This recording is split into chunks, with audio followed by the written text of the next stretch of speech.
요한계시록 1장 3절 성경 제일 뒤쪽에 있습니다.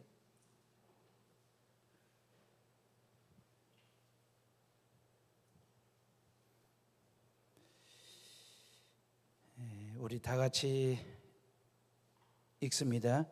이 예언의 말씀을 읽는 자와 듣는 자와 그 가운데 기록한 것을 지키는 자는 복이 있나니 때가 가까움이라. 아멘. 예배당이 광화문의 촛불이나 태극기 집회하는 장소처럼 철근 골조 말입니다. 우리말로 말하면 비계 그러거든요. 높은 건물을 지을 때 디디고 설 수 있도록 긴 나무 따위를 종행으로 엮어 다리처럼 걸쳐 놓은 설치물, 이걸 비계라고 말하고 일본말로 아시바 그럽니다. 발판, 토대 그런 뜻입니다. 쌍봉사거리 시청 앞에서 노조원들이 모여서 집회를 할 때 이러한 비계를 짜놓고 단상에서 당신들의 외침을, 구호를 외치고 그러잖아요. 우리도 이 시간 한번 외쳐봤으면 좋겠습니다. 다 같이 오른손을 들고 예수 구원, 다 같이 시작. 예수 구원. 다시 한번 시작. 예수 구원. 훨씬 더 현장감이 있고 기억에 남고 추억이 되라고 한번 해봤습니다. 수학과 논리학에서 필요조건, 충분조건이라는 것, 필요충분조건이라는 걸 제 기억에 중학교 때 배운 것 같은데 그때 이해도가 좀 떨어져 가지고 제가 이해하느라고 애를 먹었던 적이 있습니다. 진땀을 흘린 적이 있었는데 여러분들은 어떠셨는지 반복 한번 학습해 보도록 하겠습니다. 필요조건은 이런 거죠. 무엇을 위해서 꼭 필요한 조건, 무엇을 위해서, 물이라든지 흙이라든지 공기는 우리가 생존하기 위해서는 반드시 있어야 돼. 이거 없으면 죽는 거거든요. 필요한 것입니다. 이게 조건이 갖춰졌을 때 필요 조건이 충족됐다 그렇게 말하고, 충분 조건이라고 하는 것은 무엇만 있으면 충분한 조건을 갖춘 상태. 예를 들자면 이런 거지요. 부모는 자녀들을 정성을 다해서 보살피지 않습니까? 고로 부족함이나 불편함이 없이 자녀들이 생활을 합니다. 자녀들에게 부모님은 충분 조건이 되는 거잖아요. 그럼 필요 충분 조건은 뭡니까? 두 가지를 다 갖춘 상태를 필요 충분 조건 그러거든요. 그러니까 무엇이 꼭 필요하면서 그것만 있으면 충분 조건, 충분한 상태를 말합니다. 갓난 아이에게 엄마는 절대적으로 필요한 존재지 않습니까? 그리고 엄마의 보살핌을 통해서 아이는 자기를 사랑하는 엄마만 있으면 충분합니다. 아이에게 엄마의 보살핌은 필요하고 아이는 엄마만 있으면 충분한 거예요. 이게 필요 충분 조건을 갖춘 상태입니다. 여천산단에 중흥동에 있던 중흥교회는 새 땅에 새 성전을 지어야 할 필요 조건을 갖추고 있었던 교회였습니다. 그때가 2008년이었거든요. 그리고 이 성전은 공매 처분이 되어서 경매 물건으로 나온 상태였으니 교회로서의 충분 조건을 상실한 상태, 그때가 바로 2008년, 벌써 15년 전 이야기입니다. 이 성전은 새로운 주인을 만나야 필요 충분 조건을 갖춘 교회로서의 기능을 회복하는데 그 새로운 주인이 중흥교회였습니다. 2009년 11월에 이 성전에 해오른교회라고 하는 새로운 이름을 걸고 중흥교회 장년 성도 100여 명이 첫 예배를 드리는데 아주 귀하신 분들이 예배에 참석을 했습니다. 일면식도 없는 분들 40여 명이 같이 첫 예배를 드리는데 누구시지 라고 하는 궁금증과 설레임 말입니다. 제가 이 설교 문맥을 잡으면서 그때 그 궁금증과 설레임이 여전히 제 마음속을 이렇게 뛰게 하는 그 이유, 그것은 바로 그때 그 설렜던 감정이 좋았던 모양입니다. 예배 후에 통성명을 했더니 이 교회를 개척했던, 그리고 이 성전을 이 땅에 지었던 교인들이었습니다. 그렇게 두 교회 교인들이 만났고 그리고 한 식구가 되어서 여기까지 왔습니다. 2020년 코로나 때에 준비한 주차장은 교회의 아주 중요한 귀한 자산이 되었습니다. 필요 충분 조건을 갖춘 공간이 됐고 주차장이 됐습니다. 2022년 작년에 했던 성전 리모델링도 좋은 성과를 거두었습니다. 지하 전실 전층을 1층의 전실 전층을 모든 공간을 살려냈으니까 쓰임새 있는 공간으로, 그리고 지금 본당 리모델링 및 음향 영상 교체 공사도 하나님을 예배하는 데 있어서 최적화된 공간을 만들기 위해서 필요한 조건을 충분하게 갖춘 예배당으로 만들기 위해서 공사를 시작했습니다. 이 공간이 필요 충분 조건을 갖춘 공간이 될 수 있도록 여러분들이 기도해 주시고 협력하시기를 바라고, 본당 예배실은 음향 영상 조명 기구를 한 번씩 이렇게 보완을 하거나 교체를 하거나 그러면서 아쉬움을 달래면서 지내왔는데 이제는 안 되겠다 싶어서 100% 완전 교체 쪽으로 가닥을 잡고 공사를 하고 있는 것입니다. 그동안 찬양 소리와 하나님의 말씀인 설교 소리가 잘 들리지 않고 와닿지 않는 불편함이 있음에도 불구하고 여러분들이 잘 견뎌주신 것 감사하고, 특히 새가족들이 말입니다, 하우링이 뜨는 이 음향 때문에, 소리 때문에 말씀 듣고 예배 드리는데 많은 어려움이 있었겠지만 힘이 드셨을 텐데도 잘 적응해 주신 것 감사를 드립니다. 서울에 있는 제 고향 친구들 몇 가정이 주일날 오후면, 오전에는 지네들 교회 예배를 드리고 오후면 부부간에 해오른교회 영상으로 설교를 듣는 몇 가정이 있습니다.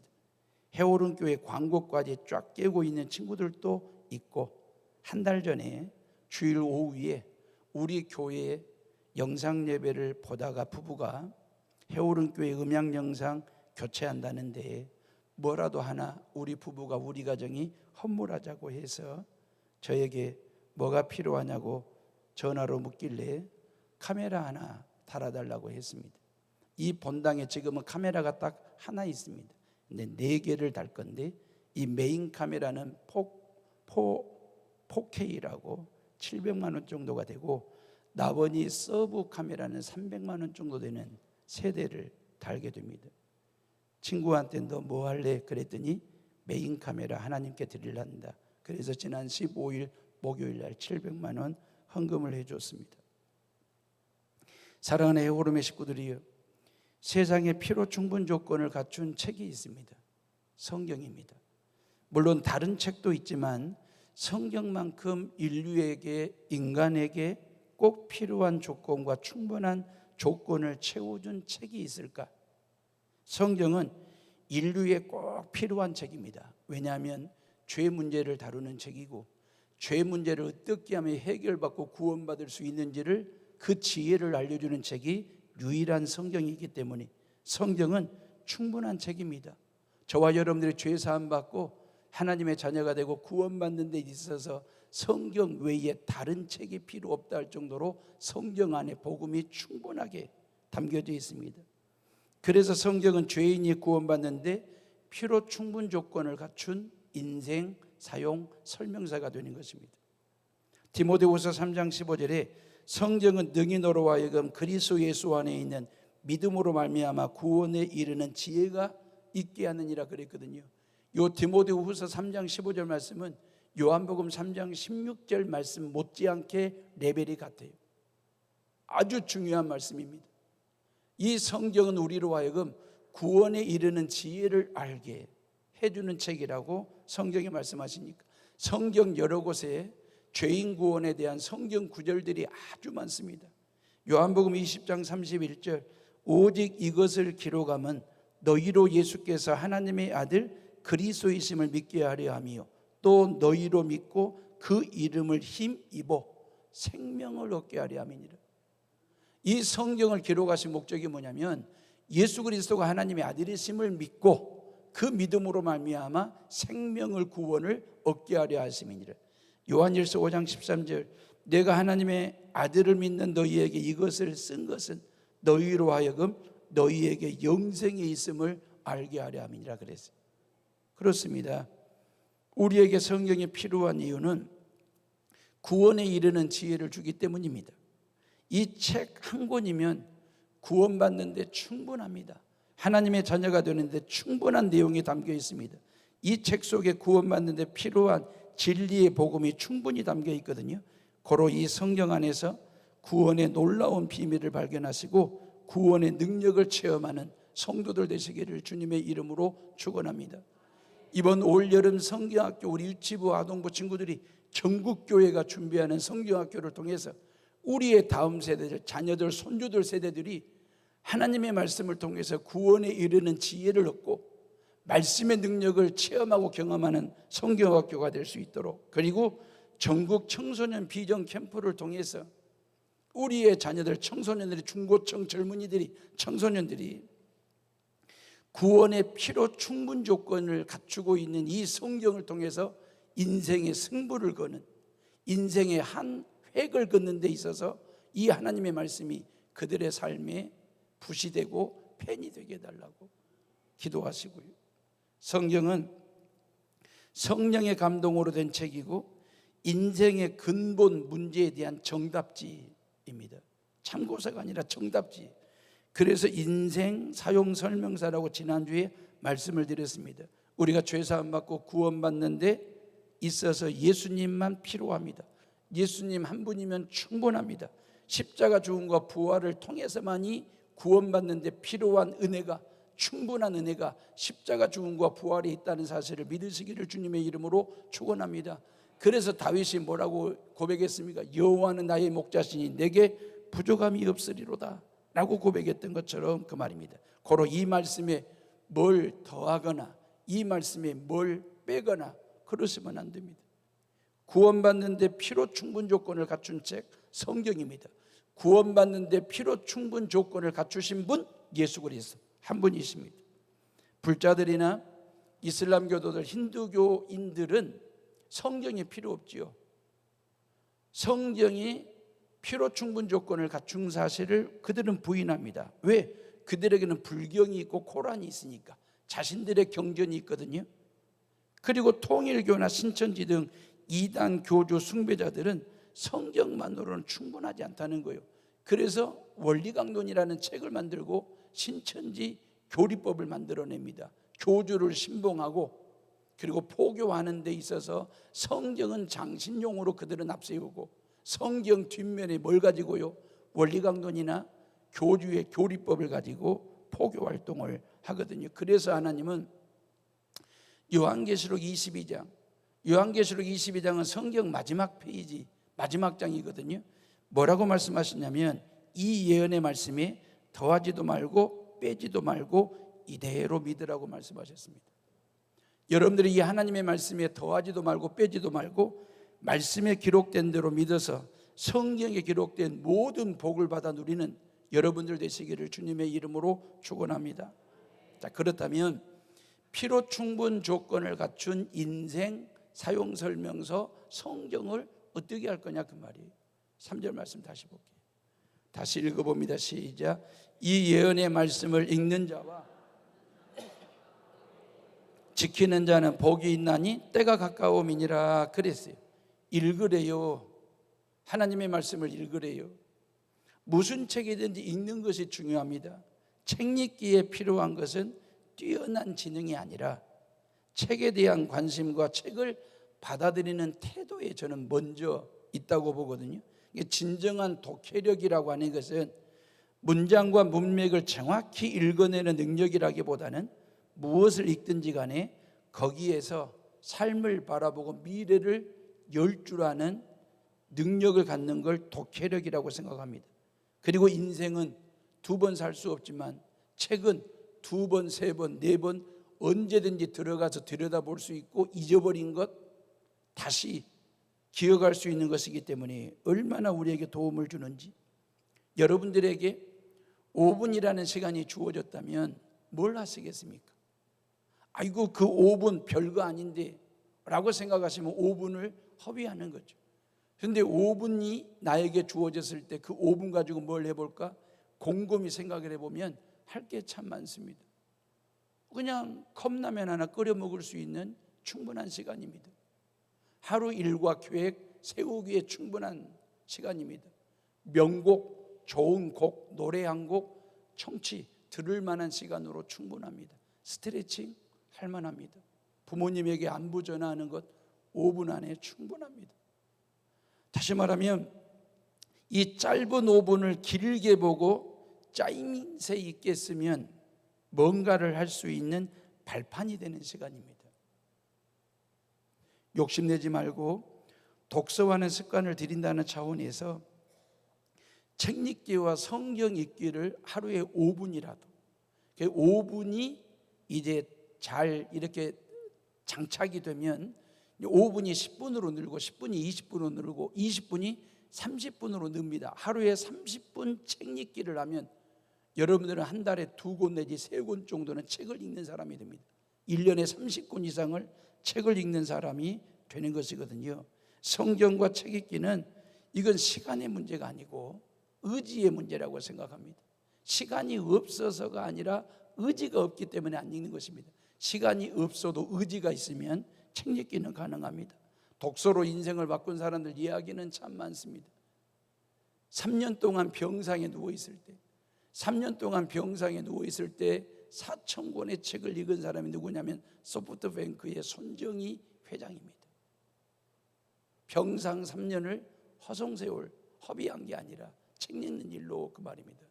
옥살이 감옥 생활 중에 하루에 10시간씩 책 읽기를 통해서 깜빵을 도서관으로 만드신 분이 계십니다.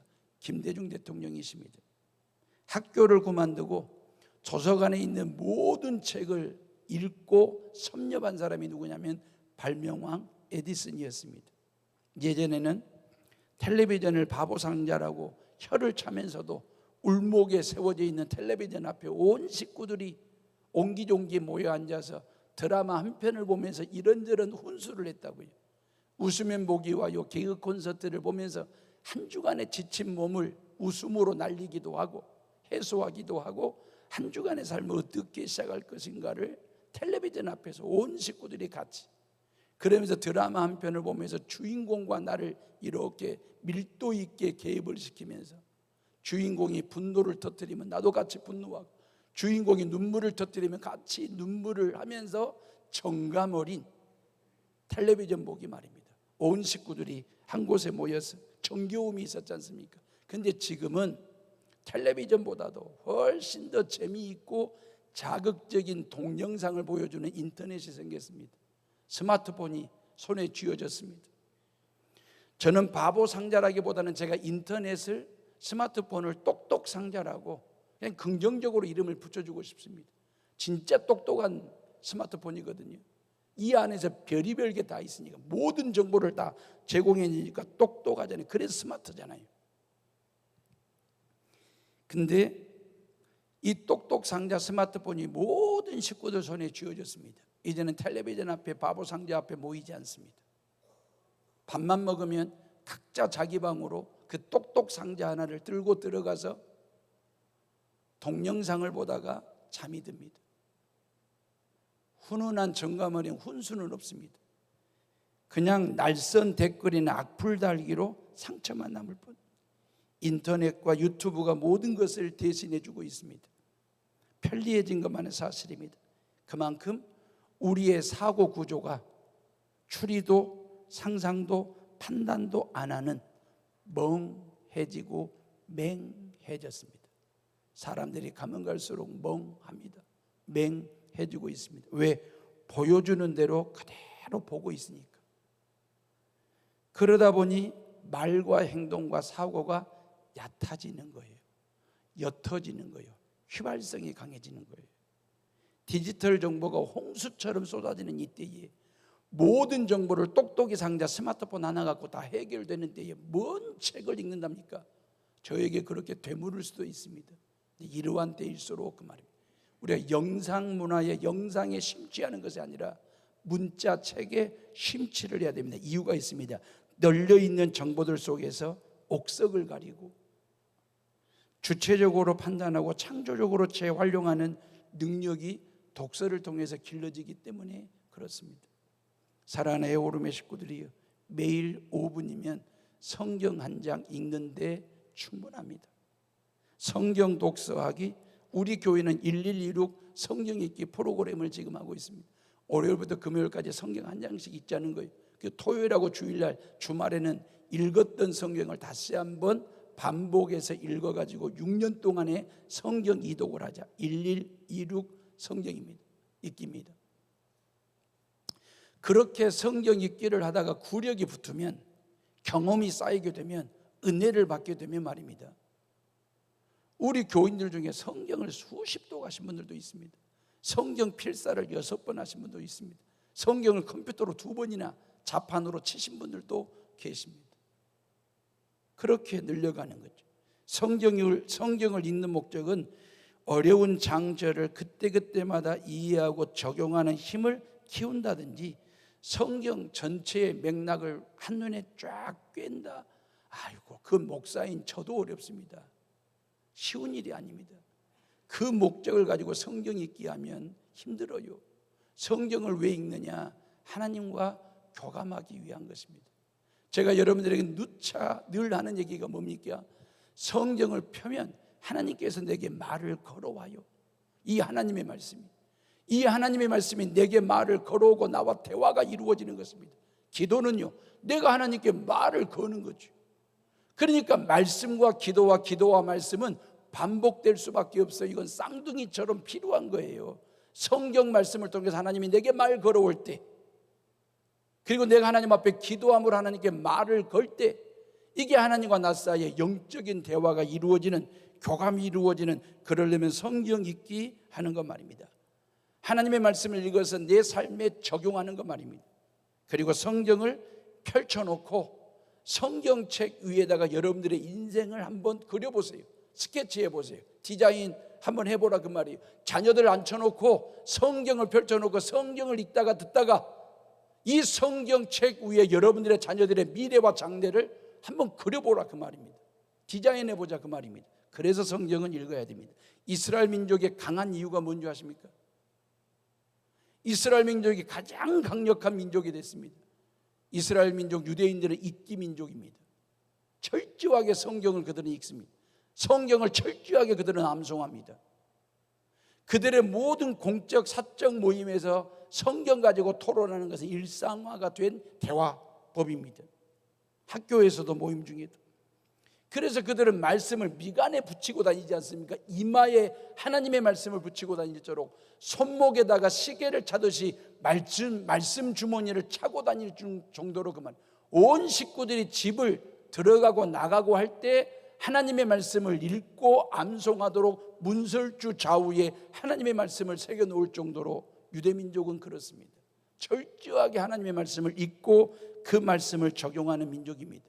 산을 가까이 하면 마음이 조용해지고 그리고 차분해집니다. 물을 가까이 하면 마음이 맑아집니다. 책을 가까이 하면요, 상상력이 풍부해집니다. 세상과 대화의 문이 열립니다. 책을 가까이 하면. 성경 하나님의 말씀을 가까이 하면 시대를 알고 미래를 합니다. 경건한 삶을 유지하며 세상 종말을 준비하는 삶을 뭘 통해서? 성경을 통해서. 그래서 요한이 뭐라고 합니까? 이 하나님의 말씀을 읽으라고 얘기한 것입니다. 사랑하는 애오름의 식구들이요, 인생 사용 설명서로 필요 충분 조건을 갖춘 이 성경은 읽는 것으로 끝나면 안 돼요. 들어야 된다 그랬어요. 3절에 이 예언의 말씀을 읽는 자와 듣는 자가 복이 있다라고 말씀하셨는데, 선포되는 하나님의 말씀인 설교 잘 들으셔야 됩니다. 설교를 소중하게 생각하고 설교 말씀에 귀를 기울여야 신앙이 아름답게 자라고 성장합니다. 왜냐하면 성경 읽기와 말씀 듣기는 신앙 성장에 꼭 필요한 신앙의 행위이고 충분한 것이기 때문에, 성경 읽기와 설교 듣기는 이게 친구처럼 쌍둥이같이 짝이에요. 두 눈으로 성경 읽기 하고 두 귀로 하나님의 말씀 듣기 하는 거 말입니다. 어떤 사람들을 보면 읽기는 잘하는데 듣기가 좀 부족한다든지, 듣기는 잘하시는데 성경 읽기가 좀 부족하다든지, 이래도 될까? 아니요. 이왕 신앙생활하는 거라고 한다면 성경 읽기도 두 눈으로 잘하시고 하나님의 말씀 듣기도 두 귀로 잘하는, 그래서 건강한 성도들 되시는 것 말입니다. 사탄마귀와 이단 사이비가 쓰는 고도의 전략이 뭔지 아십니까? 하나님의 말씀을 못 듣게 합니다. 하나님의 말씀을 읽지 못하도록 우리의 눈을 가리는 일을 합니다. 설교 말씀을 듣지 못하도록 우리의 귀를 막는 일을 합니다. 이게 사탄마귀가 하는 고도의 전략이에요. 말씀을 듣지를 못하게 하고 성경을 읽지를 못하게 하는 신앙 고사작전 말입니다. 영적으로 우리가 영양실조가 걸리도록, 이게 사탄마귀의 전략이에요. 이단사이비의 전략. 말씀이라고 하는 것, 설교를 잘 듣지 못하도록 설교자와의 인격적인 관계를 틀어지게 하고 꼬이게 하고 등지게 하는 것 말입니다. 이단사이비는 목회자를 의심하도록 온갖 악성 루머를 만들어서 교인들에게 뿌리게 합니다. 이러면 말씀이 들리지 않죠. 그 교회를 다닐 수가 없는 상황이 되는 거죠. 예수님이 직접 선포하신 말씀입니다. 예수님이 직접 말씀하시는데도 바리새인들과 서기관들은 그 말씀을 이해하지를 못했고 그 말씀을 듣지를 못했습니다. 그때 예수님께서 종종 하시는 말씀이 뭡니까? 귀 있는 자는 들을지어다 그랬어요. 귀 있는 자는 들을지어다. 교회가 사회에 선한 영향을 끼칠 때, 그리고 각자의 신앙 성장에 큰 유익을 끼칠 때를 우리는 부흥의 시대라고 얘기했습니다. 한국교회 부흥의 정점이 언제였냐면 70년대 중반부터 90년대 초까지였습니다. 그때 신앙생활 하셨던 분들은 기억나실 텐데 설교가 강력했습니다. 이 강단에서 어떠한 말씀이 선포되어도 온 성도들이 아멘, 아멘 리액션이 대단했거든요. 그러면서 한국교회 안에 카리스마가 있는 목사가 좋다는 둥 뭐 이런 말들을 할 정도로 말씀 한 말씀이라도 더 듣기 위해서 애를 썼던 적이 있었습니다. 부흥성회를 한다. 그럼 초저녁 8시부터 말씀 선포가 되면 빨리 끝나면 밤 11시, 늦으면 12시까지 말씀 선포를 했어요. 그리고 그 다음날 새벽 집회가 또 열어요. 그래도 설교가 기니 강하니 세니 어쩌니 아무런 시비 없이 한 말씀이라도 더 듣기 위해서 그때 철저하게 말씀 읽기와 설교 듣기에 열심이었던 한국교회가 큰 부흥을 경험했고 세계 만방의 선교사를 파송하는 그런 교회로서의 사명을 감당하게 된 것이거든요. 설교에 강력한 힘이 있었습니다. 그런데 지금은요? 지금은 어떻습니까? 부부간에 다툴 때, 성도들 간에 싸울 때 뭐라고 합니까? 너 설교하지 마라. 그만해라. 설교 1절만 해라. 설교에 대한 부정적인 생각이 우리 생각 틀 속에 자리를 잡아요. 그러면서 은연중에 싸우면서 설교라는 이 하나님의 말씀 귀한 이걸 이용해서 설교 그만해 넋두리 하듯이 푸념하듯이 그 말입니다. 아니 예수 안 믿는 사람들도 밖에서 자기들끼리 싸울 때 설교 그만해라 그러고 있어요. 이렇게 왜 이렇게 됐을까? 이렇게 된 데에는 1차적인 책임은 설교자의 책임이 큽니다. 목사인 저의 책임이 큽니다. 인격적으로 신뢰받지 못하는 설교자의 메시지는 설득력도 없고 영향력도 떨어지고 그렇습니다. 성도들이 안 듣는 것이 아니라 안 들리는 거죠. 말씀을 안 듣는 것은 여러분의 책임입니다. 근데 말씀이 안 들리는 것은 제 책임이에요. 설교자의 책임이에요. 설교 내용이 빈약하다든지 설교 내용이 허접하다든지 빈곤하거나 아니면 하나님도 내 말 안 들으면 혼나 이런 식의 천박한 설교를 하는 누가 듣냐 그 말이에요. 이건 추종자들이 듣는 거고 맹신자들이나 듣는 것이지 얕고 옅은 설교는 성도들의 귀를 막습니다. 설교자의 책임이 큽니다. 그리고 여러분들의 책임도 많습니다. 이 시대는 명설교자들의 설교를 스마트폰으로 주중에 얼마든지 들을 수 있습니다. 저는 여러분들의 유튜브를 통해서 다른 귀하신 목사님들의 설교를 듣는 걸 지지합니다. 해오른교회도 유튜브에 설교가 돌아다니고 있습니다. 여러분들이 다시 듣기, 다시 보기도 얼마든지 할 수 있습니다. 그런데 우리가 조심해야 될 게 있습니다. 주중에 설교를 많이 들었으니까, 주중에 유튜브를 통해서 설교를 몽땅 들었으니까 지금 이 설교,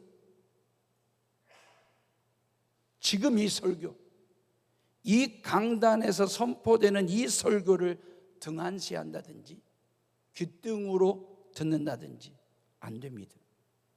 지금 주시는 하나님의 말씀을 지금 잘 받아 먹으셔야 돼요. 들으셔야 돼요. 그래야 신앙이 건강해집니다. 하나님께서 막 차리신 말씀 밥상입니다. 하나님께서 여러분들을 먹이시려고 해오름 교회 교인들 이 시간 이 자리에 나와서 하나님을 예배하는 해오름의 성도들, 해오름의 식구들을 먹이시려고 하나님께서 막 쪄낸, 막 삶아낸, 막 해놓은 말씀 밥상 같은 거예요. 이 말씀 밥상을 내가 먹는 둥 마는 둥, 보는 둥 마는 둥, 듣는 둥 마는 둥. 왜? 지난 한 주간 동안 유튜브를 통해서 너무 많은 설교를 들었으니까 그냥 이 설교는 그냥 몸만 와 있어요. 그러면 되겠냐 그 말이에요. 유튜브를 통해서 수십 편의 설교를 들었다 할지라도 지금 이 시간 이 자리에서 하나님이 막 쪄낸 찐빵 같은 하나님의 말씀, 이 예배를 온전히 드리지를 못하면 어떻게 건강해질까라고 하는 이야기거든요. 정말로 정성을 다해서 엄마가 저녁 밥상을 차렸습니다. 저녁 밥상을 차렸는데 남편이 하는 말이, 여보, 나 퇴근 전에 밥 밖에서 먹었어. 안 먹어. 그래요. 자녀들이 밥 먹으라고 했더니 엄마, 나 학원 끝나고 집에 돌아오는 길에 햄버거 하나로 때웠거든, 먹었거든. 안 먹어. 그러면 건강은 챙긴 거겠죠. 왜? 밖에서 뭘 먹더라도 뭐라도 먹어서 끼니를 때웠으니까 건강은 적었겠지. 근데 행복은 작아지는 것입니다. 가족 간의 사랑은 식는 거죠. 왜? 가족 간의 행복과 가족 간의 사랑은 밥상머리에서 시작되는 거지 않습니까? 엄마가, 아내가 준비해준 밥상에 마주보고 앉아서 밥을 먹으면서 이런저런 대화를 하고 나누면서, 근데 엄마가, 아내가 차려준 밥상은 보는 둥 마는 둥 하고 딴 데에서 끼니를 때웠다. 살로 갈까 하는 얘기. 설교도 마찬가지입니다. 이거 영의 양식이거든요. 자랑이 아닙니다. 오해하지 말고 들으십시오. 저는 한 주간을 설교에 올인합니다. 새벽 설교는 매일매일 차려야 될 밥상이고요. 주일 설교는요, 목요일부터 시동을 겁니다. 토요일날 밤 11시까지 3일 동안 몸부림을 칩니다.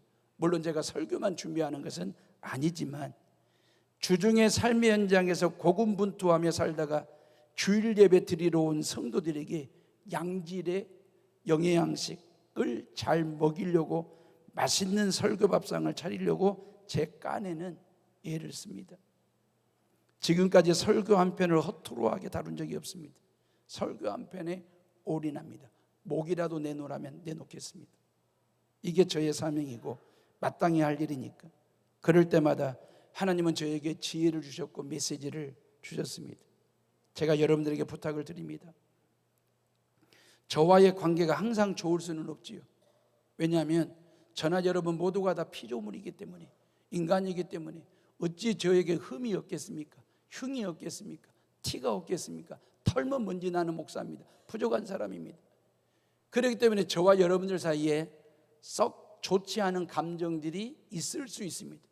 그건 인간이기 때문에. 그러나 말씀 앞에서는, 설교 앞에서는, 목사와의 관계는 삐딱해질 수 있지만 하나님 앞에서는 반듯하게 서십시오. 말씀에 대해서는 진지하게 들으십시오. 말씀 앞에서는 진중하게 들으십시오. 그리고 하나님 앞에서 바로 서는, 그래서 성경 읽기와 말씀 듣기를 통해서 여러분들의 신앙이 반듯해지기를 주님의 이름으로 축원합니다. 갈라디아서 6장 6절 아주 중요한 말씀이 있습니다. 가르침을 받는 자는 말씀을 가르치는 자와 모든 좋은 것을 함께 하라 그랬어요. 말씀을 가르치는 자와 배우는 자, 말씀을 선포하는 자와 말씀을 듣는 자는 모든 것을 좋은 것을 함께하라. 이 함께하라고 하는 말이 헬라어로 코이노니아라고 하는 말을 썼거든요.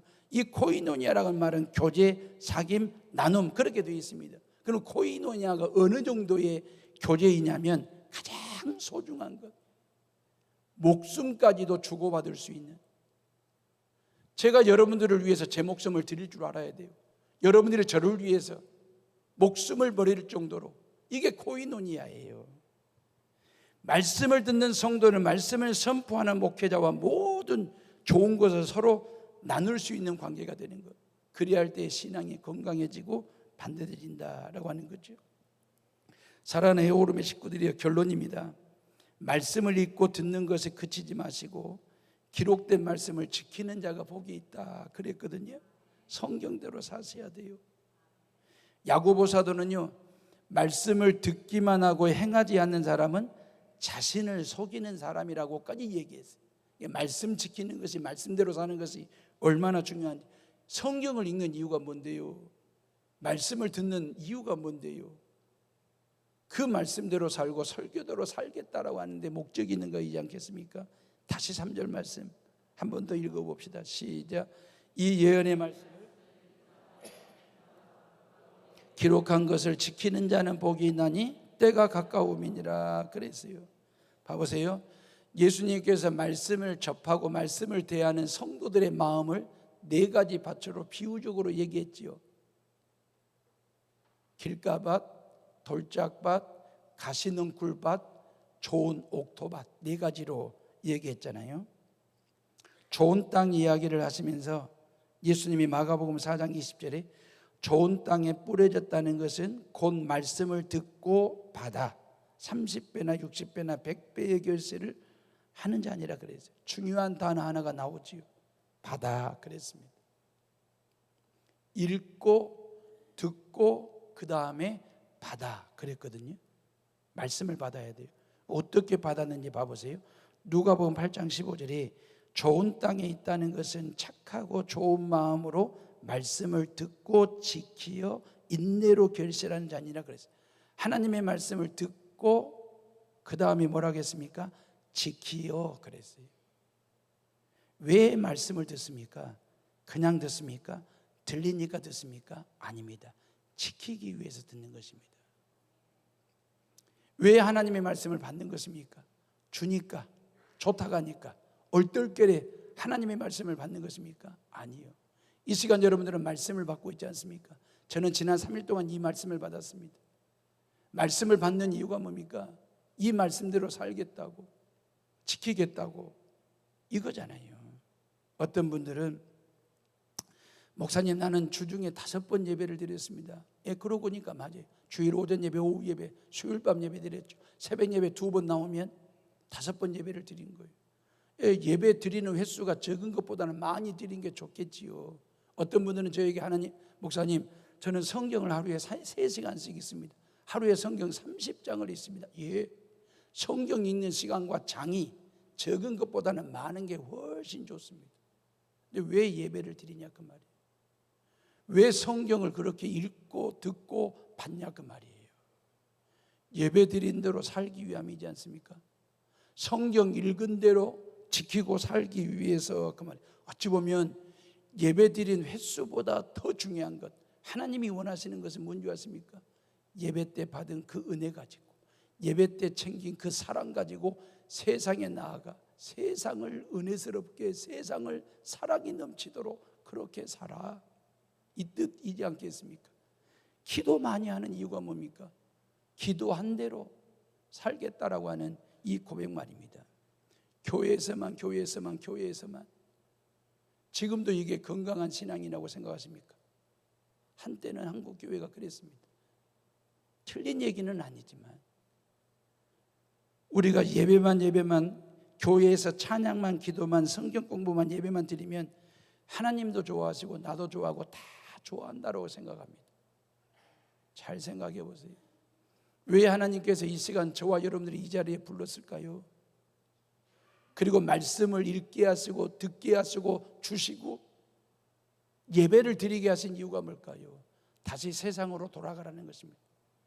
다시 세상으로 나아가 하나님이 예배 시간에 주신 그 은혜와 사랑과 축복과 기쁨과 감사와 감격을 바리바리 싸들고 세상으로 나아가 세상 가운데 빛이 되고 소금이 되라고, 예배 드린 대로 살으라고, 말씀 들은 대로 살으라고, 말씀 받은 대로 살으라고. 많은 사람들이 한 번씩 그렇게 물어볼 때가 있어요. 저는 목사님이 물어볼 때가 있습니다. 왜요? 물었더니 하루 종일 성전에서 말씀 보고 기도할 수 있어서 좋아 보입니다. 그래요. 그래서 제가 우스갯소리로 그럼 나하고 한 주간만 바꿔서 한번 살아봅시다. 그래 본 적이 있습니다. 다시 말하면 교회가 좋은 곳입니다. 여러분들이 가능한 한 이 성전에 오셔서 기도도 많이 하시고 찬송 많이 부르시고 예배도 잘 드리시고 성경 읽기도 하십시오. 그러나 세상살이가 힘들어서, 가정생활이 고통스러워서, 부부간의 관계가 안 좋아서, 자녀들과의 관계가 틀어져서 도피하듯이, 그 말이 도망치듯이 성전 아닙니다. 성전은 그런 목적으로 있는 곳이 아닙니다. 도피하라고 도망치듯이 숨어서 이곳에 와가지고, 아니에요. 이곳은 영적으로 재충전하는 곳이에요. 피로 충분 조건을 갖추고 있는 인생 사용 설명서인 하나님의 말씀을 읽고 듣고 받아서 그 말씀을 가지고 세상에 나아가 지키는 자가 되겠다고, 그 말씀대로 살겠다고 결단하고 고백할 수 있도록 전진기지, 출발점이 이 성전이 돼야지 도피처가 되어서는 안 된다, 그 말이에요. 이 시간 하나님이 주신 귀한 말씀 가지고 세상으로 나아가 저와 여러분들이 모두가 다 지금 세상을 지금보다 더 나은 살만 나고 일할 만 나는 세상 만드는 일에 피로 충분 조건을 갖춘 성도로 살아가는 저와 여러분들 모두가 되시기를 주님의 이름으로 축원합니다. 기도하겠습니다.